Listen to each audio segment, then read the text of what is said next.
बिस्मिल्लाहिर्रहमानिर्रहीम। अस्सलाम वालेकुम नाज़रीन, आपको बताते चलें कि बहरी जहाज़ समुंदर में उलटने से 14,000 हलाकतें हो गई हैं।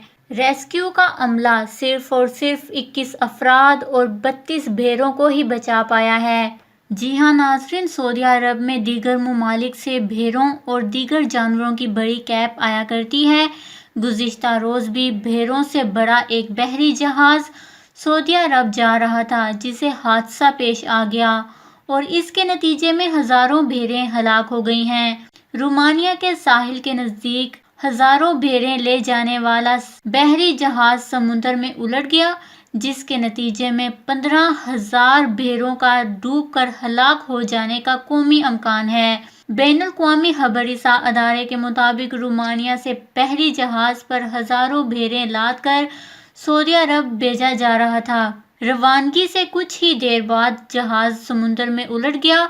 रेस्क्यू अदारे जहाज के अमले के 21 अफराद और सिर्फ 32 भेड़ों को बाहिफाजत साहिल पर पहुंचा पाया, जबकि नाज़रीन रेस्क्यू के दूसरे मरहले का भी आगाज कर दिया गया है, जिसमें बहरी जहाज को साहिल तक खींचकर लाया जाएगा। सैकड़ों भेड़ें समुद्र में डूबकर हलाक हो गईं। ताहम अब भी हजारों भेड़ें जहाज में मौजूद हैं, जिनके हलाक हो जाने का कौमी अमकान है। बहरी जहाज के साहिल पर पहुंचने पर ही हलाक और जिंदा बच जाने वाली भेड़ों की असल तादाद मालूम हो सकेगी।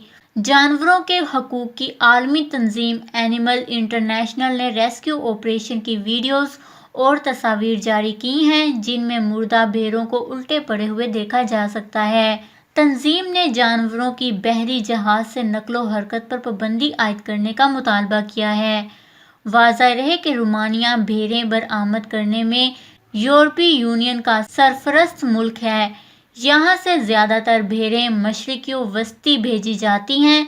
रोमानिया को इससे पहले भी जानवरों की बहरी नकलो हमल की नाकिस इंतजामात पर खबरदार किया जा चुका है। ताहम मौजूदा सानहाय पर भी परेशान हैं और इनका कहना है कि जब तक जहाज साहिल पर नहीं आ जाता, तब तक हलाक होने वाली भेड़ों की असल तादाद का मालूम होना नामुमकिन है, जबकि कई अफराद भी डूबकर हलाक हो गए हैं। इस खबर को लेकर अपने कीमती राय का इजहार नीचे कमेंट्स में ज़रूर करिएगा। हमारे चैनल को सब्सक्राइब करें, आपको लेटेस्ट अपडेट्स मिलती रहेंगी।